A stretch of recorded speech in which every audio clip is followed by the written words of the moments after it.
It's hugely disappointing for investors, or more so devastating for investors. It was definitely a surprise and a shock. It signals a terrible thing about the industry. The collapse of FTX rocked the cryptocurrency industry.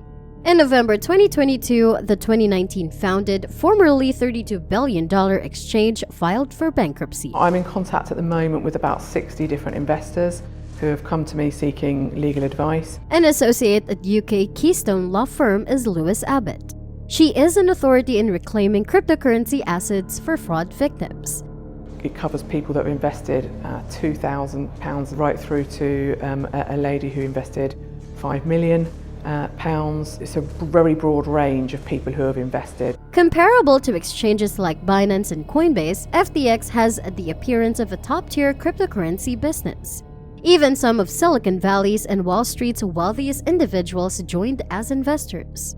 However, after witnessing billions of dollars disappear overnight, reality finally set in for FTX and its millions of customers. Why did FTX fail, and does this portend difficulties for other cryptocurrency trading platforms? Similar to a traditional stock exchange, FTX served as a marketplace for the exchange of assets, in this case digital currencies like Bitcoin and a class of financial contract known as derivatives. But as we now know, FTX went a little bit further than that. According to reports, the company used client funds to fund dangerous transactions made by Alameda Research, a sibling company.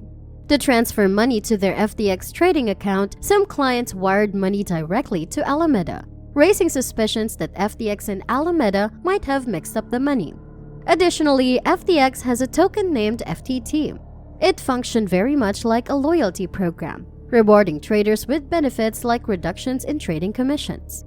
According to one account, Alameda had a significant amount of FTT and even utilized the token as security for loans from other cryptocurrency businesses. This led to worries about FTX's financial stability. The value of the FTT token skyrocketed after competitor company Binance's CEO said in a tweet on November 6 that it was dumping the majority of its assets. Customers then started to leave FTX in great numbers as a result of that.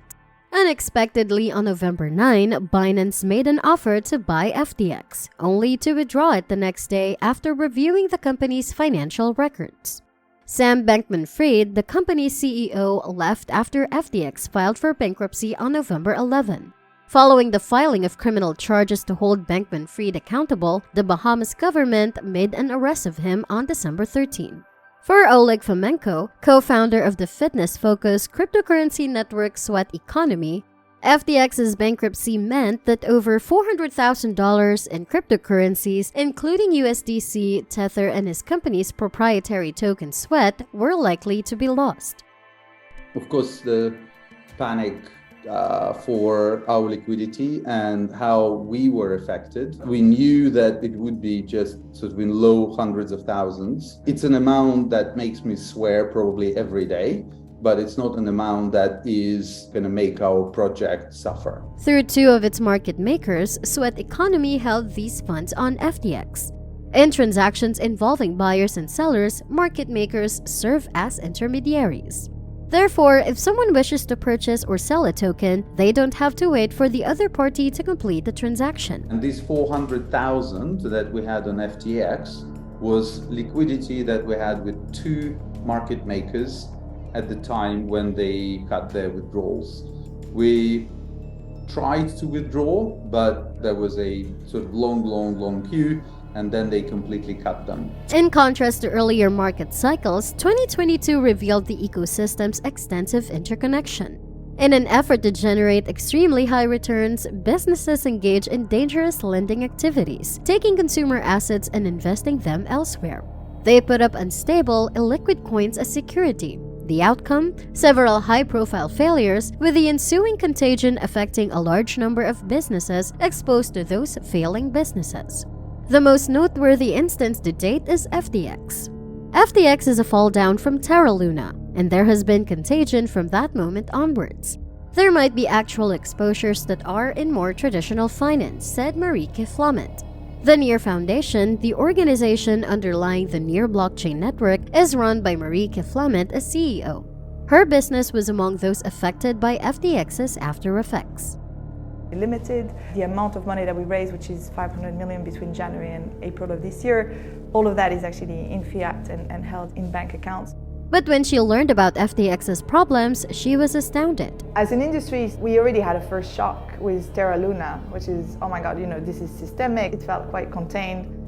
But it was still a first warning in the industry, and therefore what are the repercussions of that? Since then, executives of rival exchanges have made an effort to convince investors that their platforms won't experience issues similar to those that FTX did. We are very concerned about anybody using the token they create for leverage, as a collateral. At Binance, we don't do that. How should customers think about Kron and your business? This is your own currency. We've never utilized it in a way that FTX did. We never used this collateral for any loans or anything. We run a very simple business. Captains of the industry are really not there to move the industry forward.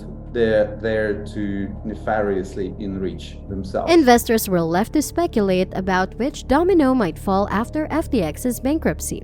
One such instance was the bankruptcy of the cryptocurrency lender BlockFi, which had exposure to Bankman-Fried's enterprise before declaring bankruptcy. The focus is currently shifting to additional trading and lending companies like Genesis and Gemini. I don't think all the dominoes have fallen out from the contagion of what's been happening. The impact that this will have is that a lot of projects actually are not going to have the funds and therefore the resources for them to continue. A lot of talk around being audited, and then it comes as like, what's the right time frame and timing to actually do those things. Customers of the traded crypto exchange are classified as unsecured creditors, placing them in the same category as the company's suppliers and contractors. Customers are not entitled to any government-guaranteed compensation in the event that an exchange collapses, in contrast to regulated brokers or banks. But everything might soon change. The United States, the European Union, and the United Kingdom are implementing frameworks to purge these marketplaces. These initiatives are even more urgent now that FTX and other crypto platforms have shut down. I think we are already seeing a lack of confidence. People need to see that there's steps being taken to regulate it. If we are able to offer some regulation, we will build confidence. So, are crypto exchanges out of the picture? The majority of experts agree that they'll continue to function, but whether or not they survive will depend on how seriously they approach risk management, governance, and regulation.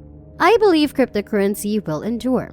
Crypto will eventually continue to gain popularity. Our future includes it, and it might be advantageous.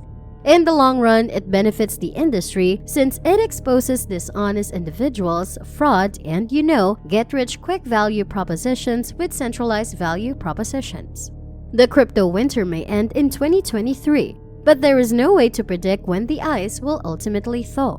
Probably have 6 to 9 months before things will start kind of going on the up.